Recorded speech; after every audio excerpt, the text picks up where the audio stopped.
Ini kok sudah 40 hikmah kok belum ada tanda-tanda saya semakin baik gitu kan. Nah, saya kok mboten semakin paham. Nggih. Contoh sederhana, saya itu pernah menyampaikan kalau tidak salah itu di hikmah 10 atau 9 kalau masih ingat. Bahwa orang niku ikhlas bertingkat-tingkat. Ingat mboten Bapak Ibu? Itu berkali-kali saya ulang, ada ikhlasul abidin, ikhlasul muhibbin, dan ikhlasul arifin. Ikhlasnya abidin itu adalah ikhlasnya orang-orang yang masih bertransaksi atas ibadah-ibadahnya kepada Allah.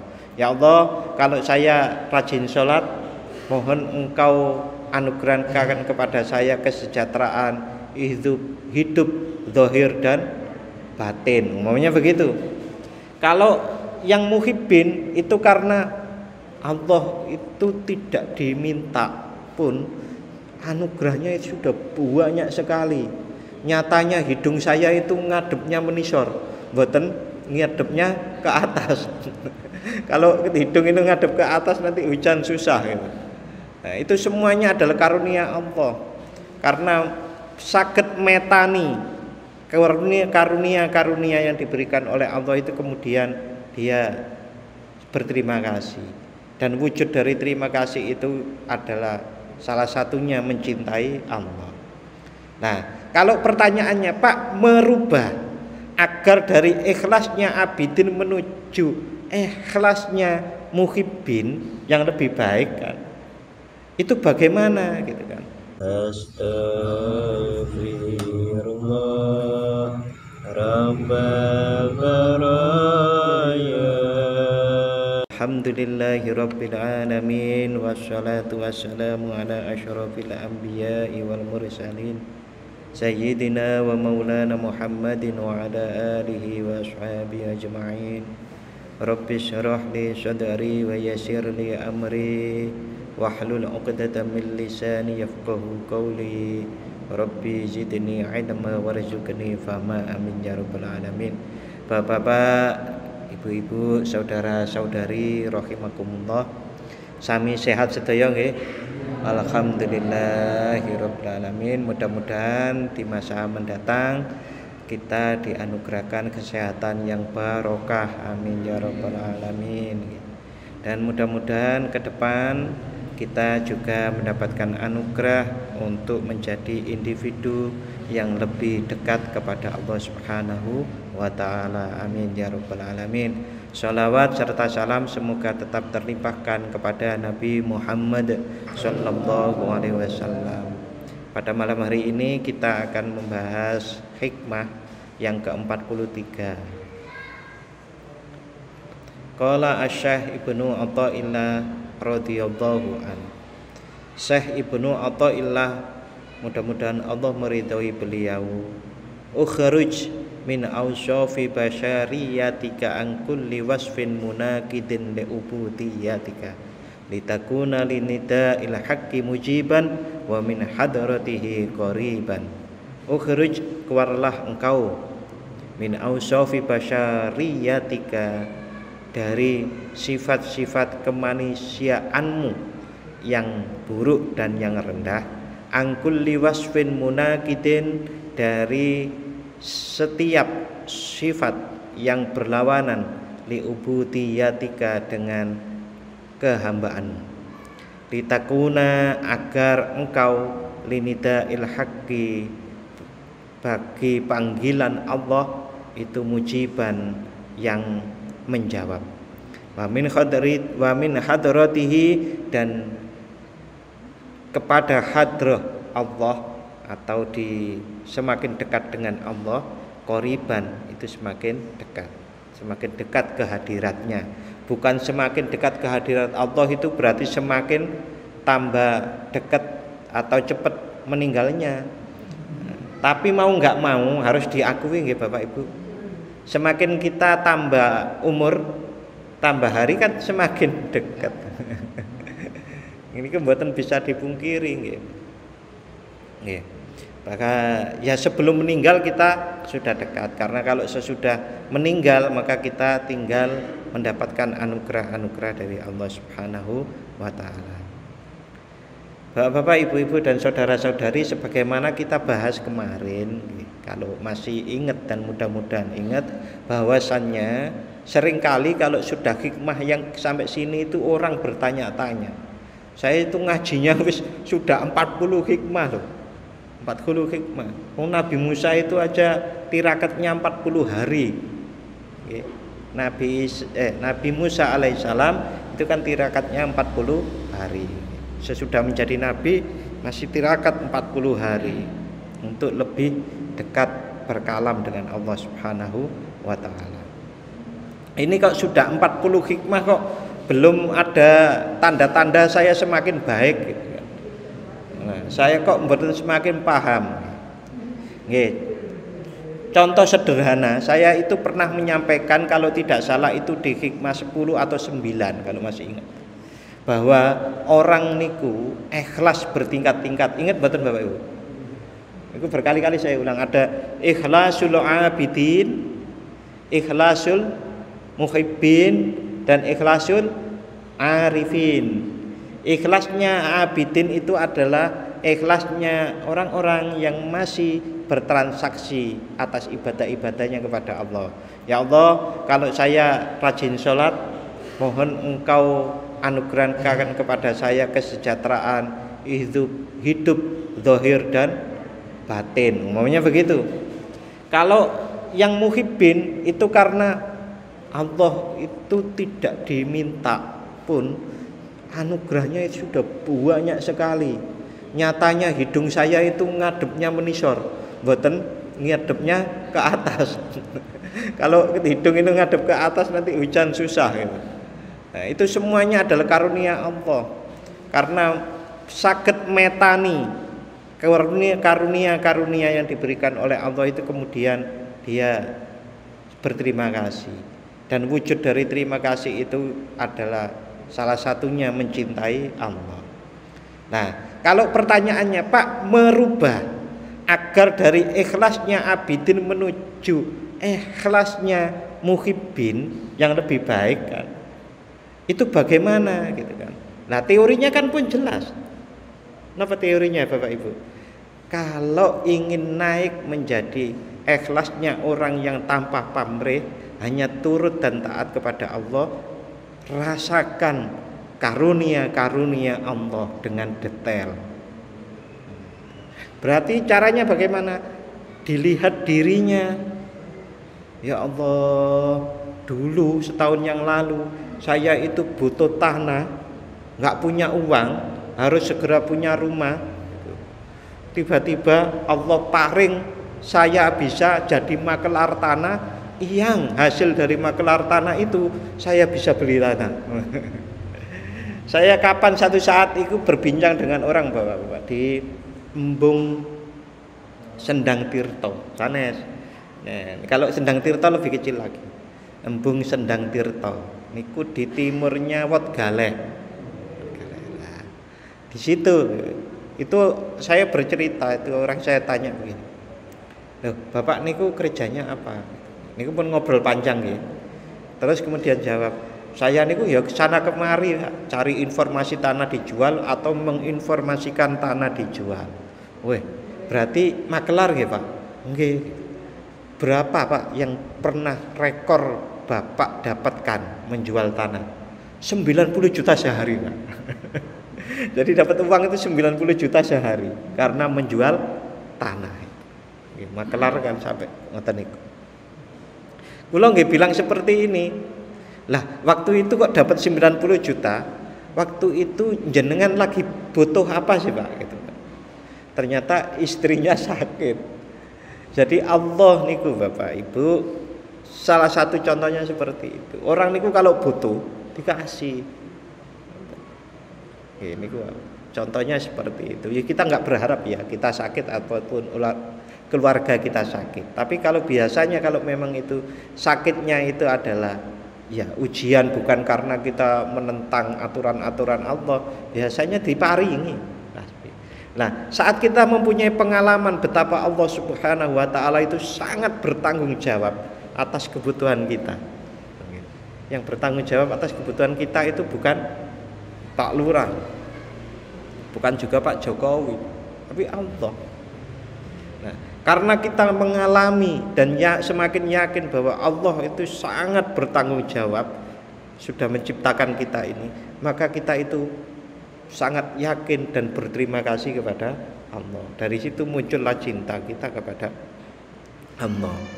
Saat cinta kepada Allah, saat kita beribadah sudah enggak bertransaksi lagi. Saya pengen gini ya Allah, sih mboten. Nah, bagaimana memulainya? Sudah pernah saya sampaikan juga. Memulainya adalah rajinlah beristighfar, rajinlah bersolawat, rajinlah membaca la ilaha illallah. Paling boten 100 setiap kalimat niku wau dalam satu hari sekali paling tidak. Nah, ampun boten gitu kan. Nek dereng dilakoni nggih mboten napa-napa, sementara belajar dulu. Wong dulu saya itu belajar kitab ini Bapak Ibu itu masih umur SMA. Belum melakukan juga saat itu. Yang penting sekarang ngerti dulu, paham dulu, syukur-syukur langsung bisa mengamalkan seperti itu. Nah, ini juga rumus agar kita itu semakin dekat kepada Allah. Kita itu semakin sering mengatakan sami'na wa ata'na. Bahasa Jawanya nggih ya Allah. Jadi baca Al-Qur'an itu paham. Baca Al-Qur'an, deres Al-Qur'an, ketemu ayat yang nuturi ya, umpamanya wahai manusia, kamu harus menyembah Allah. Kita akan dalam hati kita akan bilang sami'na wa ata'na. Nggih ya Allah. Ya Allah, saya mendengar, saya taat. Nah, itu namanya linida'il haqqi mujiban. Atas dari panggilan Allah kita itu menyambutnya. Dan kita akan semakin dekat kepada Allah Subhanahu wa taala. Nah, caranya ukhruj keluarlah min ausofi basyariyatika. Apa itu sifat-sifat kemanusiaan, sifat buruk yang rendah? Keluarkanlah sifat-sifat kemanusiaanmu, sifat buruk dan rendah yang berlawanan dengan kehambaanmu, agar mudah engkau dalam menyambut panggilan yang maha benar Allah Subhanahu wa taala dan menjadi sangat dekat kehadiratnya. Bapak-bapak, di sini dijelaskan caranya keluar itu adalah birriyadhah wal mujahadah. Ukhruj, keluarlah engkau birriyadhati, caranya keluar dengan riyadhah wal mujahadah dan mujahadah. Riyadhah niku Bapak Ibu latihan untuk taat kepada Allah sedetail-detailnya, mengalahkan diri kita kalau ngeyel diperintah Allah. Nah, kita sholat kan kadang-kadang saya yakin kalau nggak ada mriki mboten mungkin. Tapi orang-orang di luar sana niku kan sholat ora sholat wae ya sugih kok utawa gitu. Niku kan ngeyel. Jujurlah. Jujur ora usah enggak cepet kaya kalau jujur umpamanya begitu. Nah, niku kan ngeyel ngoten. Nah, maka Bapak Ibu caranya keluar itu adalah ngeyelnya itu dipahami lalu kemudian dikendalikan untuk turut kepada Allah Subhanahu wa taala. Lah, kalau secara umum riyadhah itu berarti latihan mengendalikan hawa nafsu. Wal mujahadah berarti dengan sungguh-sungguh. Sungguh-sungguh niku enten prosesnya Bapak Ibu. Jenengan kalau sungguh-sungguh mau ujian yang dilakukan apa saja? Jenengan kalau mau berlatih mengendalikan hawa nafsu seperti ujian tadi. Mau ujian biologi. Sekarang mboten enten nggih pelajaran biologi ya, Nak. Pun mboten enten paling nggih. Wis matematika ya sing mesti enten. Pelajaran matematika mau ujian. Ngoten. Maka sinau dipahami matematika itu seperti apa. Diperkirakan ujiannya akan keluar soal seperti apa. Berlatih menjawab soal matematikanya. Begitu juga kalau kita itu mau berlatih mengendalikan hawa nafsu kita, maka kita hendaknya memahami diri kita. Memahami diri kita, nesune awak dhewe niku seperti apa? Malesnya diri kita seperti apa? Saya bilangnya diri kita loh Pak Bu. Berarti sing niki nggih ngoten lho. Malesnya diri kita, marahnya diri kita, egonya diri kita, sombongnya diri kita, riaknya diri kita. Niku dipelajari. Dipelajari ternyata umpama saya itu sering sombong. Gara-garanya apa sih? Saya niku dulu pas waktu SD juara 1 terus. Umpamanya gitu, ranking 1 terus. Padahal sekarang sudah umur 40. Masih kelingan kalau pas ranking 1 pas zaman SD dan itu membuatnya sombong. Nah, maka sebetulnya kalau dipikirkan, saya ranking 1 zaman SD kok sekarang masih sombong, kan nggak pas. Nggak pas sama sekali. Mengapa harus dipelihara? Namanya. Saya juga sombong. Mengapa kok sombong? Duitku akeh, umumnya begitu. Lah, uang banyak itu loh kalau disombongkan itu apa? Kan manfaatnya apa? Orang sombong dengan uang niku manfaatnya apa? Bangga atau Pak? Paling bangga itu kan pas orang kagum, iya uangmu banyak. Tapi orang itu pergi kan sudah nggak kagum lagi, ya kan? Bahkan mungkin dirasa nih digibah. Itu kaya karena memang pelit, umumnya begitu. Kan itu kita pelajari diri kita dengan sifat-sifat yang rendah, sifat-sifat yang buruk itu. Dari situ kita pelajari cara mengendalikannya. Cara mengendalikannya diantaranya adalah menggunakan logika rasio untung rugi kita.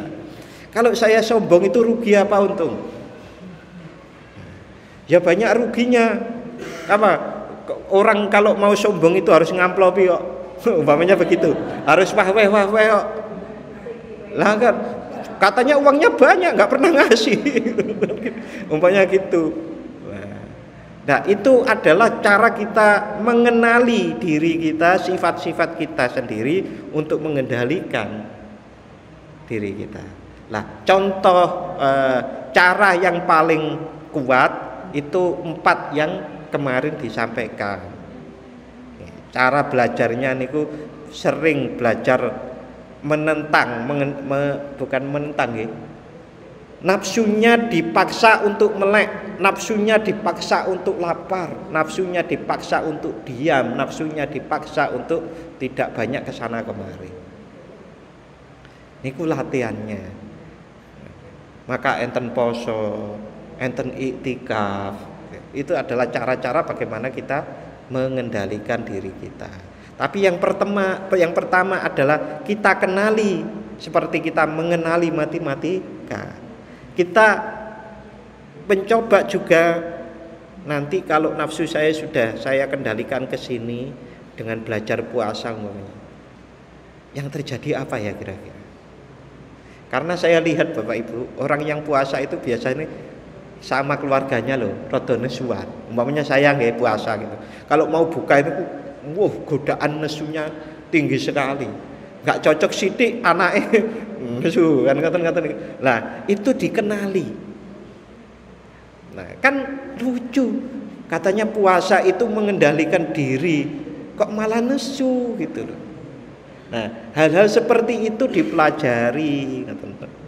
Itu namanya nanti kalau sudah semua tahu, kita akan disebut mengerti diri sendiri.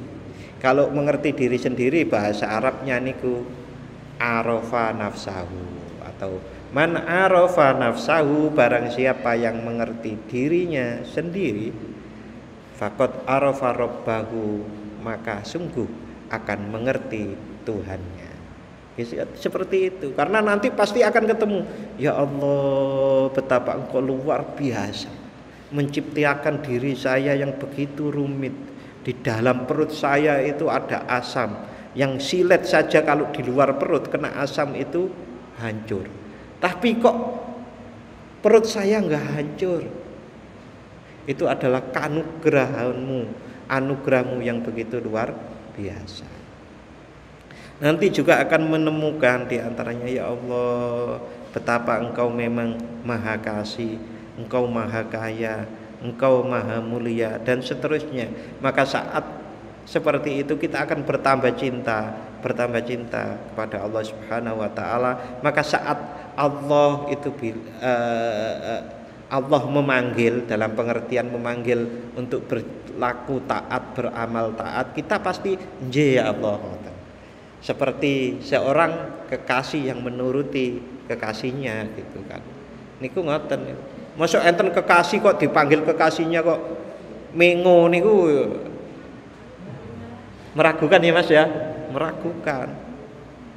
Nah, jalannya itu tadi sedikit-sedikit mencoba mengenali diri sendiri. Nah, agar peka dalam mengenali diri sendiri, diantaranya yang dilakukan itu banyak zikir, banyak ngelih niku belum tentu puasa loh Pak. Puasa habis buka langsung porsinya 3 piring Pak. Gak pas lagi kayak gitu. Puasa tidak banyak bicara. Nah, pengendalian seperti itu. Kalau yang saya rasakan Bapak Ibu, yang tadi zikir 100 nih Bapak Ibu. Tapi kalau saya 2 kali sehari Pak, dulu ngelakoni itu 2 kali sehari habis maghrib. Saya kalau habis maghrib niku pesen ke anak dan istri, kalau ada tamu tidak terima tamu habis maghrib. Nanti dibilangi habis isya kembali lagi tamunya, monggo. Terus habis subuh, ya itu paling tidak setengah jaman, karena sholawatnya agak panjang kalau yang saya baca. Itu alhamdulillah Allah paring kepekaan atas pelajaran-pelajaran yang tadi itu, mencoba mengenali diri sendiri, mengenali karunia Allah gitu. Nggih, walaupun sampai sekarang nggih dereng apik nggih, tasik ngeten iki. Nggih, ukhruj birriyad wal mujahadah, penjelasannya seperti itu tadi, min ausofi basyariyatika, dari sifat-sifat kemanusiaanmu, alamatmu mati yang tercela, sawaun kanat, baik tilkal ausofu, sifat-sifat itu zahiratan, baik sifat yang jelek itu zahir, wahya alqaimatu bil jawarih, yaitu yang dilakukan dengan anggota badan, seperti sifat jelek yang dilakukan dengan anggota badan, kagibatin, kaya ngerasani, seperti membicarakan orang lain, wanami mati, dan adu-adu, mengadu domba, bilang sana, kamu dibicarain yang sana loh jelek, kamu dibicarain sana jelek, gitu. Akhirnya tengkar, itu adu-adu. Wanami matin, adu-adu, wakotlin, dan membunuh, wasalbin, dan nyerobot niku nggih, mengambil tanpa hak, au batinatan, atau sifat yang tercela yang itu sifatnya batin, wahya alqaimatu, yang sifat yang batin, yang wahyal qaimatu, yang ada bil qalbi, di dalam hati, kakibrin, seperti kibir niku sombong, wa ujbin, lan ujub, bangga diri. Wah, aku ini, kalau sombong itu ada yang disombongi Bapak Ibu. Kalau ujub niku ngilo mawon terus, wah, bukan hanya ganteng, wah, selain ganteng saya pinter, sugih, kaya raya, ora ana wong sing ora manut karo aku. wa ujbin lan ujub. Niku sifat-sifat yang sulit Bapak Ibu, sulit untuk dikendalikan. Maka itu ujiannya, hidup niku ujiannya seperti itu. Wariyain dan riya. Riya niku berbuat sesuatu dengan modus. Wa sum'atin dan sum'ah, wa hikdin dan unek-unek olo, wa hasadin dan drengki, wa hubbi jahin dan senang kedudukan. Wah, kalau datang kalau nggak ditaruh di depan gitu, besok nggak datang lagi saya. Ngapain gitu kan? Umpamanya begitu. Saya nggak, ternyata saya datang nggak disuruh sambutan, nggak disuruh ceramah, nggak disuruh, ya pokoknya nggak dihargai. Saya nggak datang. Nah, ada cara-cara seperti itu kalau orang yang mempunyai penyakit seperti itu, caranya kalau datang pakailah pakaian yang jangan bagus. Cara menentang nafsu gitu. Kita kan inginnya dihargai orang, ya. Yang hubbi jahin gitu. Kita ingin dihargai orang. Kalau nggak dihargai orang kita marah-marah. Ya sisan, duduk sisan. Kita kalau datang nggak usah pakai yang bagus biar nggak dihargai orang. Wah, nanti pasti nafsu kita meronta. Nah, saat meronta itu sudah terjadi bagaimana kita negosiasi antara sifat kita yang ingin mengendalikan sifat jelek ini agar yang jelek ini malu. Gitu. Wamalin dan seneng duit. Wah, kabeh.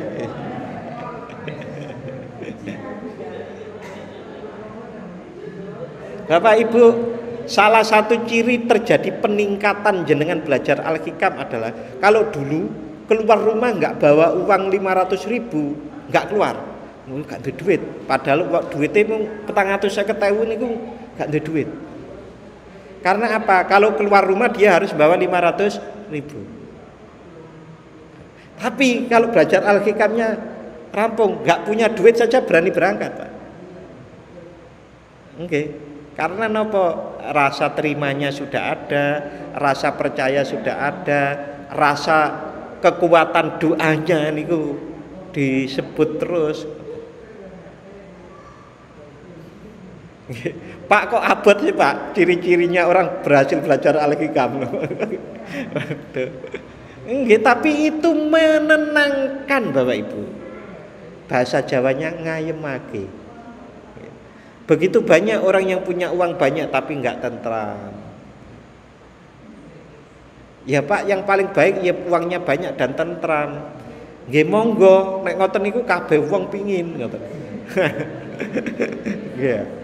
Nah, maka caranya adalah saat punya uang perbanyaklah ketaatan kepada Allah dengan uang itu maupun fasilitas-fasilitas yang tersedia atas uang itu.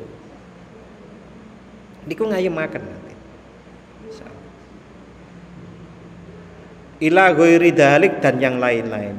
Walamma kanat ausaful basyariyah, kalau sifat-sifat walamma kanat ausaful basyariyah, kalau sifat-sifat kemanusiaan ono iku syamilatan mengandung lil ausafil mahmudati, kalau sifat kemanusiaanmu itu mengandung sifat yang al-mahmudah, yang terpuji, kataati seperti taat wal imani dan iman, wahya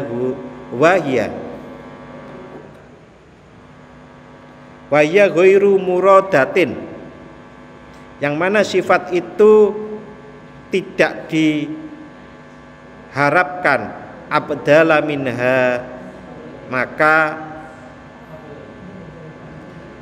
Syekh Ibnu Athaillah pengarang kitab ini menggantikan dengan dawuhipun angkulli wasfin munakidin li ubudiyatika, yaitu sifat-sifat yang melawan kehambaanmu. Jadi sifat-sifat yang melawan kehambaan kita kepada Allah Subhanahu wa taala niku sebetulnya banyak Bapak Ibu. Orang itu untuk bisa menghamba dengan tulus ikhlas kepada Allah, diantaranya nggih ikhlas murni.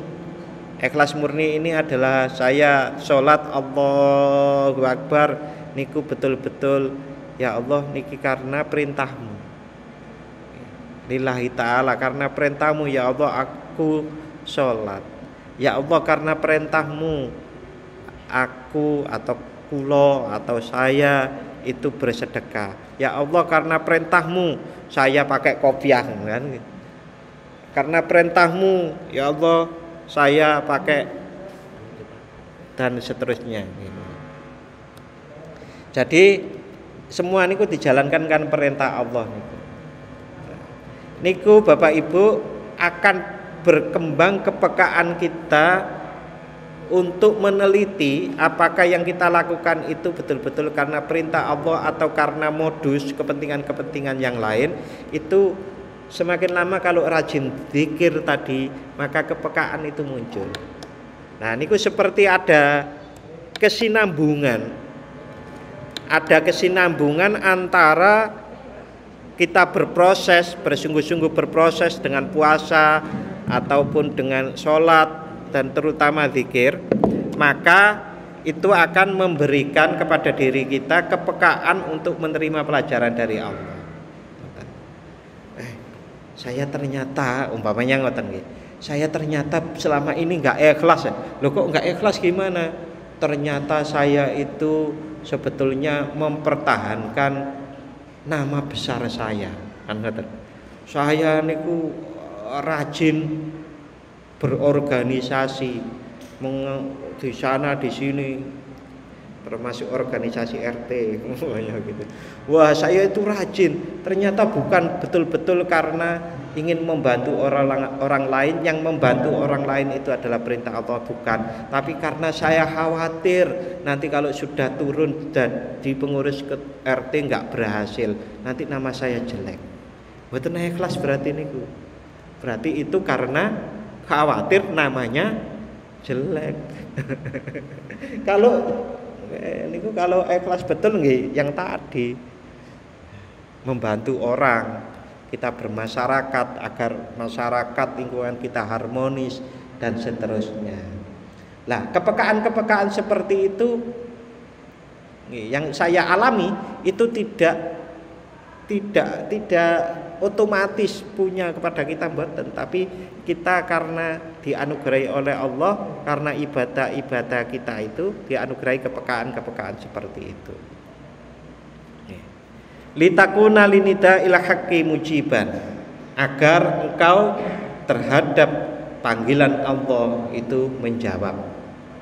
Di annaka, karena sesungguhnya engkau idza kharajta antil kal ausofil matmuma, karena sesungguhnya engkau kalau keluar dari sifat-sifat yang tercela tadi, ittasofat bimahasinis sifat, maka dirimu akan dihiasi dengan sifat-sifat yang bagus. Katawadui, seperti tawadu lillah kepada Allah, wal khusyu'i dan khusyuk baina yadaihi di hadapan Allah, wa ta'zimi dan mengagungkan, menghormati di amrihi kepada perintah-perintah Allah, wal khifdi dan menjaga li hududihi dari aturan-aturan Allah, wal khaufi dan takut minhu kepada Allah, wal ikhlasi dan ikhlas fi ubudiyati dalam beribadah kepada Allah. Fakina idin, maka saat itu sudah menjadi sifat-sifat itu menjadi hiasan dirimu, yunadi kanidaan maknawiyan bismil abdi, maka engkau dipanggil oleh Allah dengan panggilan yang bermakna, yang namanya he kawuloku, wahai hambaku. Allah akan bilang begitu. Ini pun taat. Nah, wah saya itu kan hamba Allah Subhanahu wa ta'ala, tapi nggak pernah taat. Itu mengaku dari sepihak, saya kan hambanya Allah. Lah Gusti Allah ngakoni enggak? Lah bagaimana caranya kita tahu bahwa Allah mengakui kita hambanya? Ya sudah, ini belum. Sudah kita mengagungkan nama Allah, kita taat kepada Allah, kita iman kepada Allah, kita tawaduk kepada Allah, kita mengagungkan perintah Allah, kita menjaga aturan-aturan Allah tadi ini.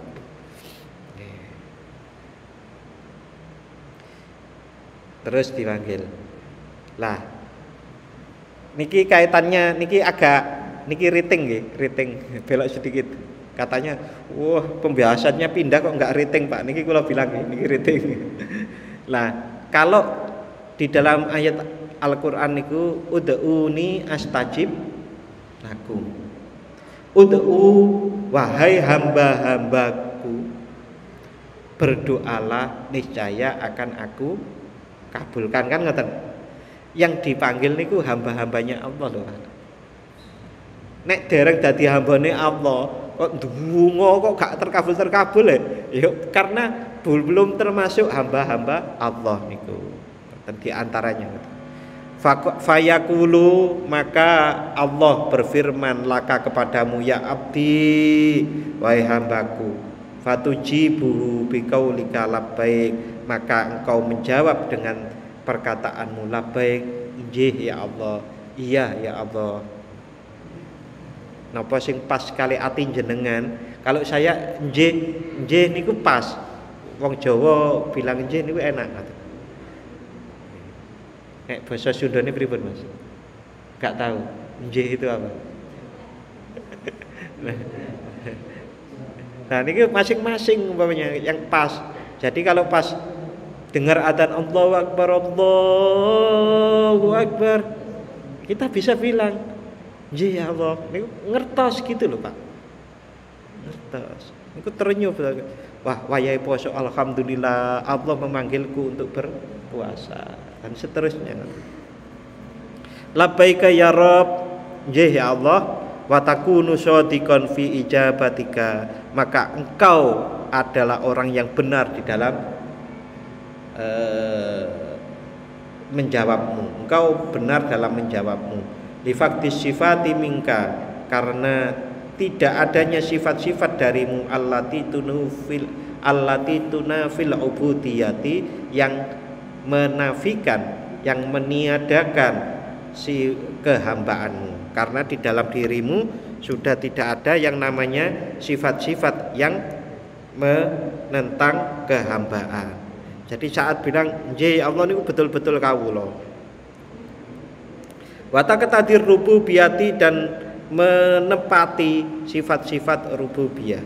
Wa takunu aidan min khadratihi, maka engkau juga ada di hadapan Allah itu semakin dekat.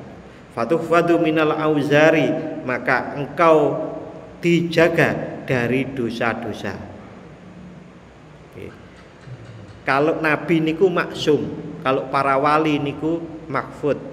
Maksum itu dijaga oleh Allah dari dosa. Kalau mahfud niku bukan tidak punya salah. Wali niku nggih masih kadang-kadang punya salah. Tapi kalau wali punya salah segera langsung bertobat, niku namine mahfud. Niki sanes kampanye lho nggih. Niki lho, fatuhfadzu niku niku mahfud. Nah ya gitu. Ada istilah maksum, ada istilah mahfud. Kalau maksum itu nabi maksum, dilindungi oleh Allah dari dosa-dosa. Kalau para wali Allah itu namanya mahfud, bukan tidak pernah dosa, tapi pernah, tapi langsung nyuwun ngapura. Enten lho Bapak, orang dosa niku sampai bertahun-tahun enggak ditobati. Nggih toh? Enggak tahu. Koyok nyimpen emas wae. Mungkin belum dapat hidayah. Enak ya orang-orang sekarang itu. Kok belum sholat, belum dapat hidayah. Berarti kalau kamu belum sholat, yang salah Tuhan nggak beri hidayah kamu. Wow, kok kepenamen. Fatuhfadu minal auzari wa tatayassaru lakal a'mal. Engkau terlindungi dalam pengertian nek dosa langsung nyuwun ngapura, kalau dosa itu meminta ampun. Wa tatayassaru lakal a'mal, dan engkau menjadi mudah untuk beramal, ringan beramalnya. Oke. Niki pun dikengken bubar napa nggih? Nggih. Nggih. Tadi watataya sarulakal a'mal, berikutnya watataladzadu biha, dan engkau mengambil kenikmatan saat beramal, atau sering kita nyebutnya merasakan manisnya amal. Salat niku nentremke, bukan jadi beban. Sedekah niku nyenengke, puasa niku mengasihkan dan seterusnya. Niku kan untuk mencapai ke sana ya prosesnya seperti tadi Bapak Ibu. Tidak ujuk-ujuk. Wah, ujuk-ujuk begitu Pak Ustadznya ceramah akad pagi, ceramah tentang manisnya iman, langsung sesuk zuhure langsung sholat manis iman. Bukan begitu, harus ada proses panjang. Seperti tadi saya menyampaikan ada proses kalau orang itu mau lulus ujian matematika, belajar memahami matematika, memperkirakan soalnya seperti apa, memperkirakan jawabannya seperti apa, latihan. Kita mengenali diri sendiri dengan sifat-sifat kemanusiaan kita yang al-madmumah, yang jelek-jelek itu dikendalikan. Salah satu cara mengendalikannya berlatihnya dengan lapar, dengan banyak diam, dengan nggak banyak kemana-mana gitu, nggak banyak yang didengar gitu. Lalu itu caranya, dan juga berzikir, berbanyak berzikir kepada Allah. Nah, niki dijelasaken tadi wal farqu bainal makhfud wal maksum, perbedaan antara makhfud dan maksum. Annal maksum sesungguhnya yang namanya maksum untuk para nabi la yulimmu bidzambin, itu tidak melakukan dosa albatata babar pisan, tidak melakukan dosa sama sekali. Wal makhfud, sedangkan yang istilah makhfud itu kota kesulu, terkadang hasil lahu kepada makhfud, orang yang makhfud itu zalatun, dosa-dosa. Walakin, tetapi la yakunu minhu israrun. Nah, orang yang makhfud itu tidak melakukan dosanya secara terus menerus, bal yatubu, bahkan ia bertobat min qaribin, dalam waktu yang cepat. Wa'lam annat takhalli, titik nggih, wa'lam, dan ketahuilah sesungguhnya takhalli, sesungguhnya membersihkan diri, anir rodaili, dari kotoran-kotoran jiwa, wat takhalli, dan menghiasi diri, bil fadaili, dengan keutamaan-keutamaan, wa haqiqatus suluk, itulah hakikat perjalanan menuju Allah. Jadi hakikat perjalanan menuju Allah itu membersihkan sifat-sifat kotoran-kotoran jiwa, seperti tadi ghibah dan seterusnya tadi nggih, entan riya, sum'ah, kibir. Indahum, mungguhe ulama ahli thariqah, walayatimu, dan tidak sampurna dzalika illa liman waffaqahullahu li ma'rifatihi nafsihi, dan tidak sempurna hakikatus suluk itu kecuali bagi orang-orang yang Allah menolong untuk mengetahui jiwanya atau mengetahui dirinya sendiri. Wa ma raqibat, dan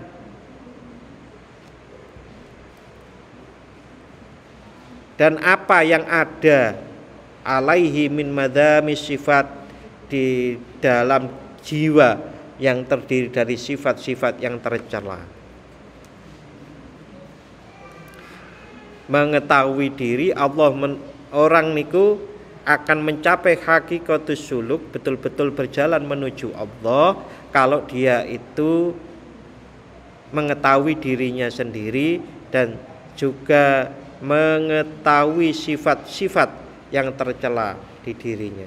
Li'annaman, karena sesungguhnya seseorang arafa yang mengetahui dzalika, dari sifat-sifat yang tercela, minha, dari dirinya, la yazalu muttahiman, maka dia selalu curiga, laha, kepada dirinya, musian,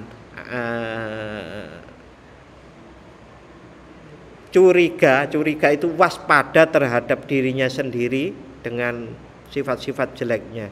Musi andanahu, yang dia menyangka atau menduga dirinya biha, dengan sifat-sifat jelek itu. Jadi kalau orang mengetahui dirinya sendiri, dia selalu waspada dan antisipasi terhadap dirinya. agar tidak keluar sifat jeleknya nih. Akhidan hadarahu, dan mengambil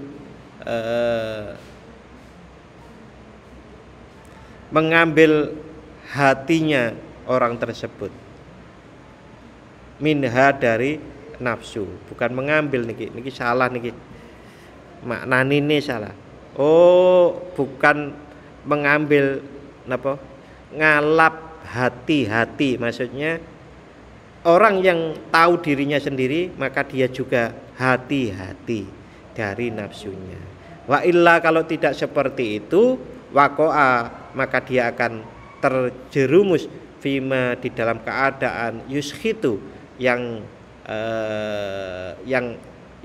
menyebabkan Allah, yuskhitu maulahu, yang menyebabkan Allah Subhanahu wa taala memurkainya, min haitsu la yusiru, saat dia tidak merasakan. Walida, oleh karena itu, qala, terkait dengan hal ini, qala dilanjutkan dengan hikmah yang 44 insyaallah minggu depan. Mudah-mudahan kita diberi panjang umur, amin ya rabbal alamin. A'udzubillahi minasyaitonirrajim. Bismillahirrahmanirrahim. Allahumma shalli wa sallim ala sayyidina Muhammad wa ala ali sayyidina Muhammad walhamdulillahi rabbil alamin. Allahumma ighfir lana dzunubana wa liwalidayna warhamhum kama rabbayana shighara. Allahumma sabbit imanana wa nawwir qulubana wa barik lana fima ataitana wa sallimna fid dunya wal akhirah. Allahumma inna nas'aluka bi husnil khatimah wa na'udzubika min su'il khatimah. Rabbana atina fid dunya hasanah wa fil akhirati hasanah wa qina adzabannar. Wa sallallahu ala sayyidina Muhammad wa ala ali sayyidina Muhammad. Subhana rabbika rabbil izzati amma yasifun wa salamun alal mursalin walhamdulillahi rabbil alamin. Matur nuwun dan mohon maaf apabila ada khilaf. Wassalamualaikum warahmatullahi wabarakatuh.